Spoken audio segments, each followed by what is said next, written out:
Aloha everybody, I'm Mark Jeffers. Welcome to Storybook Theater and Sparky's Garden. We are a fun and educational television show that's made right here on Kauai for children and families. This year we're partnering with our friends to become the Kauai Children's Television Network. We've got a whole banquet of exciting television viewing for you and your family. So welcome to the show everybody, have a great time.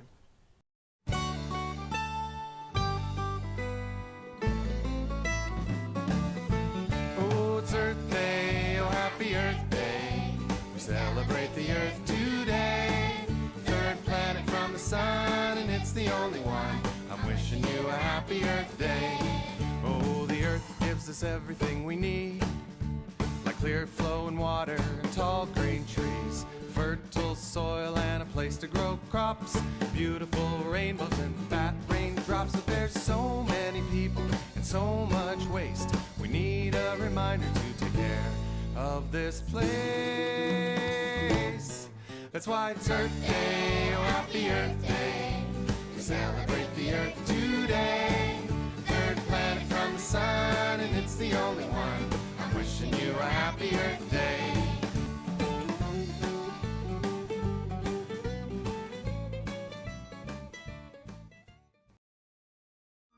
Brick by brick, we are building a pathway, brick by brick. A pathway to peace, brick by brick. Will you help us, please, as we complete the Spark M. Matsunaga International Children's Garden for Peace, brick by brick. For those interested, call Storybook Theater at 335-0712 or email director@storybook.org.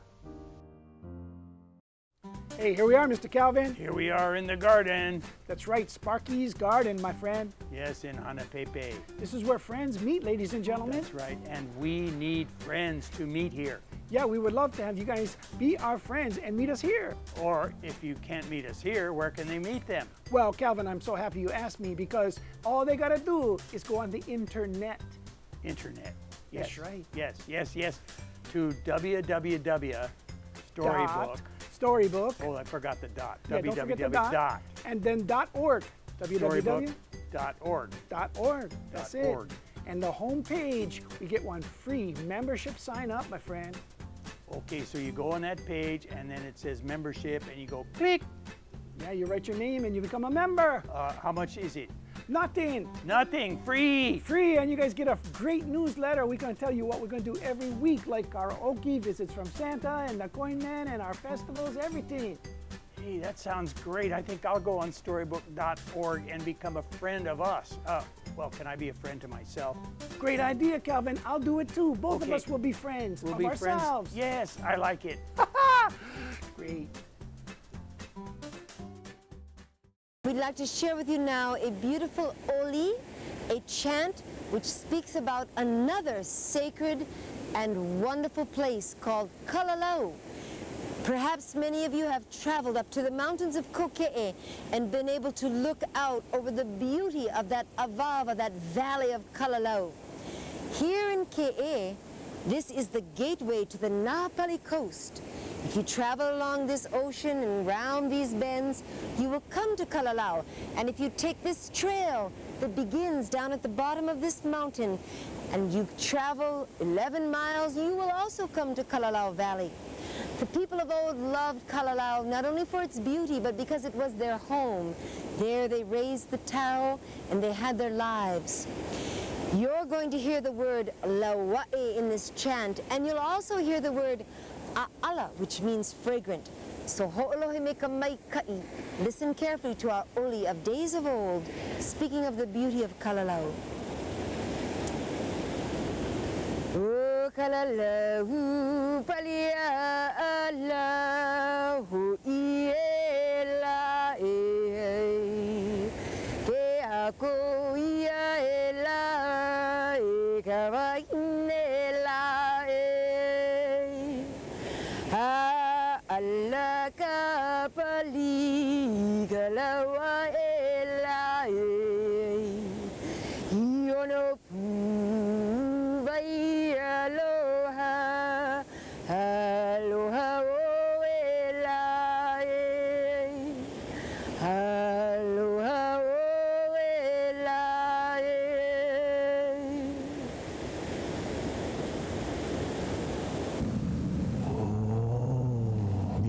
was something. Boy, that gives me chicken skin. Me too, and I already got chicken skin. Yeah, and when a dog has chicken skin, it's really something, huh? Yeah. Hey, you know, we should take another look at Kalalau with Mr. Boynton. Yeah, Uncle Dave could show us Kalalau from up top Cocaine. Okay, let's go. Let's check it out.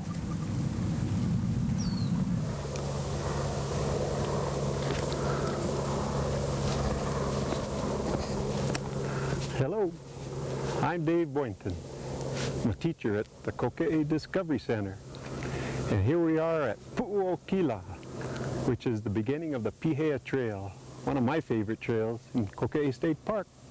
And boy, it's socked in the clouds today.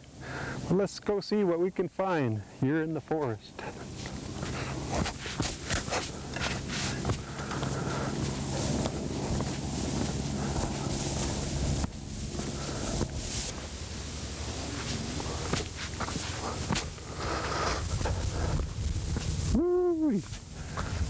Kalalau Valley. Well, this is one of the most beautiful places of anywhere, and there's a lot to learn about that scientists are still learning about the rim of Kalalau Valley. Matter of fact, there have been something like 10 new types of plants found there within the past few years, some of which are found only here and nowhere else in the world. Looks like it's about to disappear behind the clouds. But you know, the trail here along Pihea winds for about a mile along the rim of Kalalau Valley. And about 40 years ago, they were going to make a road here, and you can see where the forest was bulldozed away. 40 years later, it still hasn't grown back. But we'll go take a look and see close up what we can find in the rainforests of Kauai.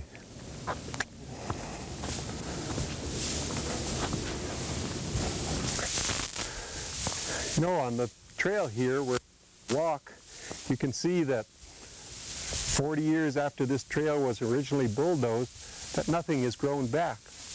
You know, in rainforests around the world, the topsoil is very shallow, very thin. And once it washes away, what's left beneath is just hardpan. It's very poor quality, and it's difficult for plants to grow back. And if you look right here, where it's undisturbed, you can see the forest coming back. And little lichens have moved in. They help to break down that hard pan to make soil, and then seedlings sprout, ferns. Here's some little ohia trees. But these ohia trees, they've probably been growing here for maybe 30, 40 years, and they're still just a few feet tall. And you can see, once a forest disappears, it's really hard to bring it back, especially in the rainforest, where the soil is so shallow. So we need to take care of the forests we have, because once they're gone, they may be gone forever. Well, let's go into the rainforest and see what we can see. The ohia lehua tree is probably the most abundant tree in our native forest, and not only does it have beautiful flowers, but look at the leaf buds, or liko lehua. I love their geometric patterns. And boy, there's a lot of variability. I mean, like, look at this one, kind of with rounded, darker green leaves here, and down here, see the little orangey tips. And then here's another one that looks very different, but these are all the same species. This one, a little more of a sort of a triangular look to the plant. And then look right over here. Here's one with sort of big rounded leaves. Liko lehua.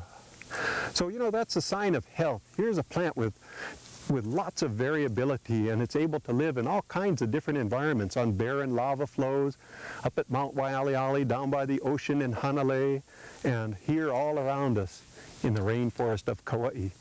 So it's one of the special plants of Kauai, and an interesting one to look at. Let's go see some more plants. Boy, there's lots of different kinds of ferns in the rainforest. Like, this is the ama'u fern, Sadleria. It's kind of like a small tree fern. It's endemic to the Hawaiian Islands, means it's found only here and nowhere else in the world. Hawaiians used to use it for making a red dye from the tree fern trunks. Really a beauty. And then look right next to it here. This is a relative of the silver sword. There's a whole group of these called dubautias or na'i-na'i. And this is a rainforest one, whereas the silver sword, as you probably know, grows up on the high, hot, volcanic lava fields on Haleakala and on the Big Island. So this is one of our many forest silver sword relatives. And look at this guy here. This is the Palapa Tree. In the slightest breeze, the leaves shake in the wind. And so the young hula dancers, they were also called the Olapa. Matter of fact, right next to the Palapa tree is an Olapa tree. And that's this guy right here. Its leaves are a little bit longer. But these are kind of an interesting plant. People today still use the leaves to make a lei. It's a beautiful lei, the leaves all intertwined. And hey, check right here. What a neat looking fern. There's several types of what we call false staghorn ferns or uluhe ferns. And this one has kind of big leaves, but a beautiful geometric pattern to it. So there's so many different kinds of trees in the rainforest, and it's always fun to get to know them. And you know, like this Palapa tree, the old Hawaiians supposedly learned that this tree could be used for making a fire even when the wood was still green. It probably has a lot of sap in it. So I talked to one guy who got lost out in the forest once, and he tried it, and he said, well, he was able to make a fire, but it was about 90% smoke and 10% fire. So I guess if you were to build one of those, you'd have a smoky night there in the forest. But still, it's fun to learn about and experience these trees. And if you come in the forest, check it out sometime. See if you can recognize some of these. Well, let's go see some others here. Look at these little berries. Oh, that's a beautiful color to see in the forest. These are called uki-uki. The scientists would have called this plant Dianella. It's a pretty name. It's in the lily family. You know, the old Hawaiians knew how to make a dye out of these. What color do you think it would be? Check it out. Kind of a different color than you'd expect, but here it is. Here are the plants growing in the forest here. Sometimes they're bright blue, sometimes purplish. What a beautiful little plant, though. Yeah, let's see if these little seeds will grow. Oh, here's another cute little... Remember the name of this one? We just learned about this. This is the Palapa tree. It shakes in the wind. All right. Here's a plant with a neat name, Alavainui. See if you can find out what that name means. It's in the pepper family. Peperomia is the scientific name. All kinds of plants. Here's a relative of the mokihana. It's in the citrus family. But it doesn't have fruits with that nice, sweet licorice smell like the mokihana does. But everywhere you look, new plants, new plants. Glad Russell's not here. He'd probably be eating them all. But, well, next time, maybe we'll bring Russell, too. The flowers of the koli'i are perfect to fit the beaks of little native honey creepers or forest birds. And when the birds reach their beak down inside the flower, like down in there, then this little part on the tip here puts pollen on the bird's head. And so the birds benefit from the flowers by getting nectar, and the flowers benefit because the birds spread their pollen. So, you know, they kind of need each other. And that's the way it is in the forest, everything living together on the web of life. Pretty neat place to be. Well, I'm about to turn around and head home today, but another fun day in the forest. You know, if you kids go out in the forest, remember, safety, that's rule number one. You always want to let people know when you're going, where you're going. You want to have someone along who knows the trail so that you don't get lost. And it's best to stay right on the marked trails. because you never know where some of these little side trails going. Maybe you run into a big old pig out there, or even a chicken, like Russell.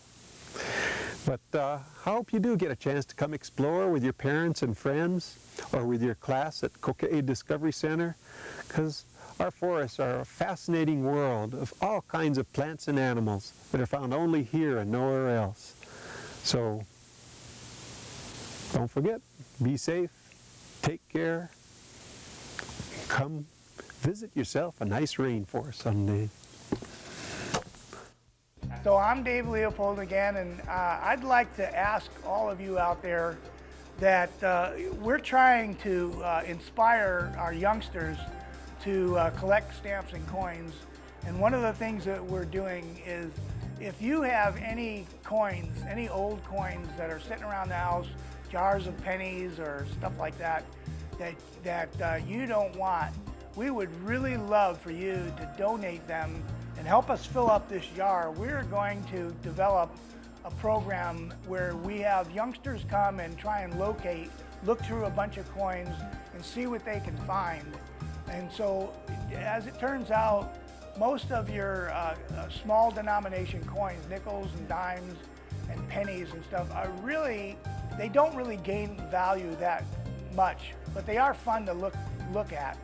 And so if you have any that you don't mind donating to the Storybook Theater, so that we can inspire youngsters to get involved in coin collecting, and I will always provide them here with materials to talk about stamp and coin collecting, and it's really a neat hobby, and I encourage all of you that have coins to donate them to the Storybook Theater.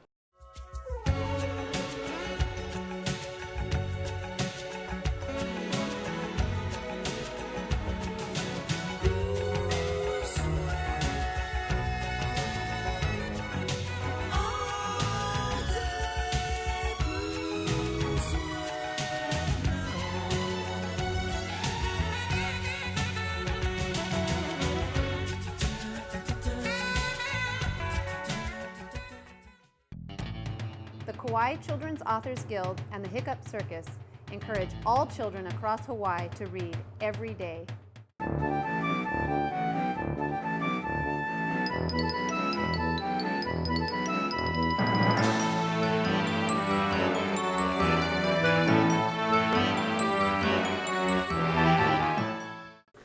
Okay, this one is called Humpback Whales. How many? Raise your hand if you've ever seen a humpback whale before. Okay? Okay, let's see. And it says by Sara DeLuca. Who's Sara DeLuca? You. Yeah, so what's the name of the person that writes the book? Do you know what is that? Yes. The author, right. So I was the author. Okay. Have you ever seen a humpback whale jump in the sea? Maybe you were at the beach and you saw it spout water into the air. Anybody seen that before? A whale? Yeah. In Hawaii, we always see the whales every season. Or maybe you were driving on the coast and you looked out the window and you saw a whale breach out of the water. That's when they do what with their bodies? When they breach. Do you know? Do you think they stay underwater or they come up out of the water? What do you think, Elena? Looking at the picture, do you think they come out of the water when they breach? Yeah. Humpback whales okay, wait. Maxwell, come. I want to show you the picture. Humpback whales travel from Alaska all the way to Hawaii every single year. They take 4 to 8 weeks to swim to Hawaii. If you took an airplane to Alaska, it would take maybe 5 hours, 6 hours, but they take 4 to 8 weeks to come here.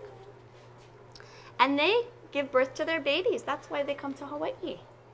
The whale babies are called calves. Just like baby cows, the baby whales are also called calves. Can you say calves? Calves. Calves. Point to your calves on your body. Anybody know? Uh-huh. Right, Nathaniel's got it right here on your leg. Yeah. They also come to Hawaii to make more babies. And they're mammals. Anybody know what a mammal is? Did you learn in school?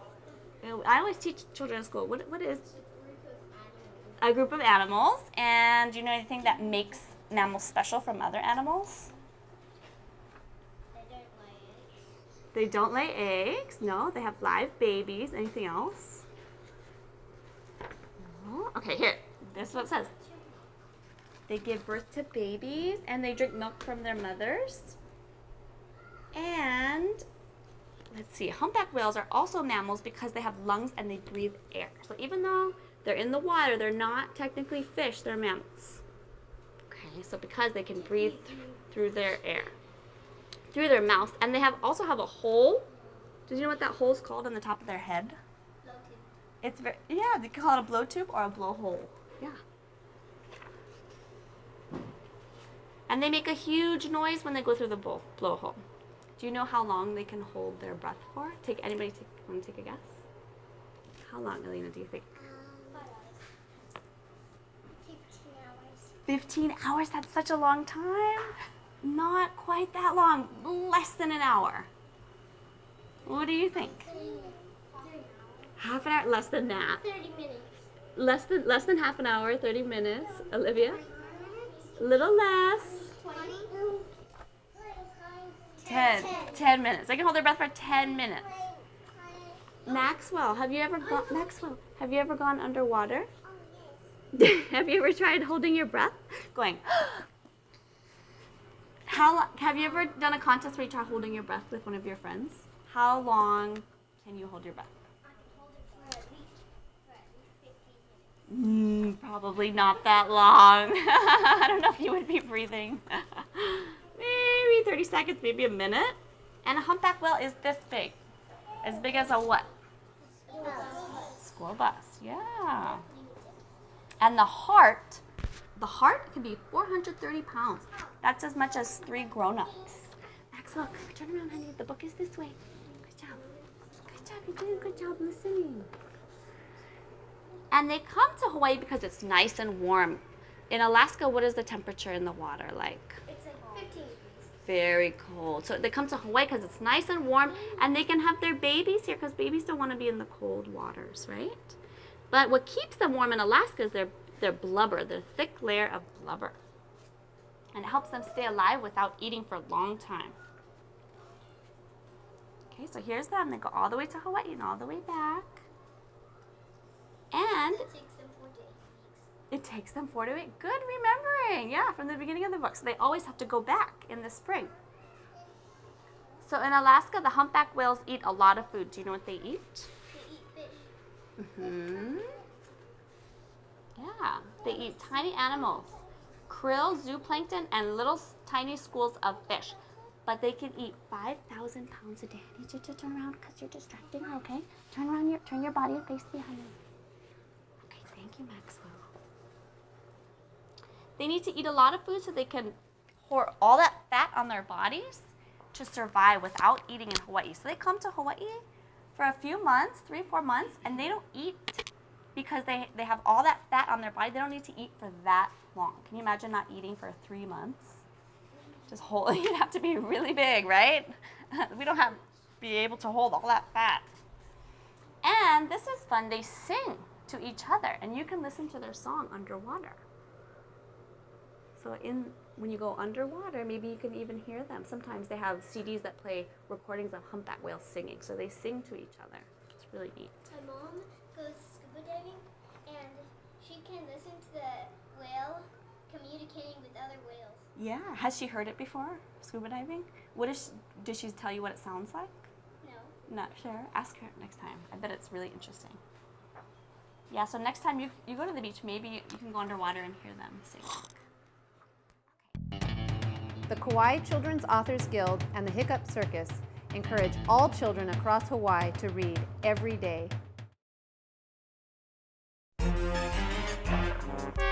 Whooshing, snap! It was the mango tree. Our tree, said Grandpa, cracking, breaking, growling, slamming. Hurricane Iniki had come to Kauai. www.storybook.org.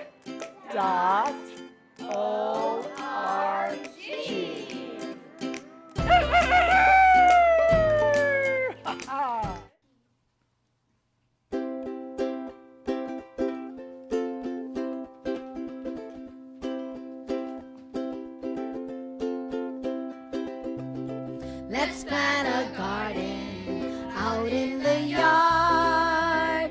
Let's work together and it won't be that hard. Think of the wonderful things we can grow. Neat little plants in neat little rows. Let's plant a garden, let's plant a tree. Let's be the change that we all want to see. Help fight global warming, green up the earth. See the fun in backyard farming, roll up your sleeves. Dig in the dirt. Let's plant some flowers, let's plant some trees. The birds will love that and so will the bees. Plant something healthy like veggies and fruits. How about some herbs or some edible roots? Let's plant a garden, let's plant a tree. Let's be the change that we all want to see. Good for our environment, good for me and you. There is really nothing to it, just say you can, and it's easy to do. Let's plant some natives wherever we can, like in the old days when this was their land. Plant iliahi, 'cause there's not that much. Mauiola, ohia and such. Let's plant a garden, let's plant a tree. Let's be the change that we all want to see. Take that little seedling, put it in its bed. Just be sure to give it water, show it some sun. Keep it well fed. Let's plant a garden, let's plant a tree. Let's be the change that we all want to see. Let's plant a garden, let's plant a tree. Let's be the change that we all want to see. Last time. Let's plant a garden, let's plant a tree. Let's be the change that we all want to see.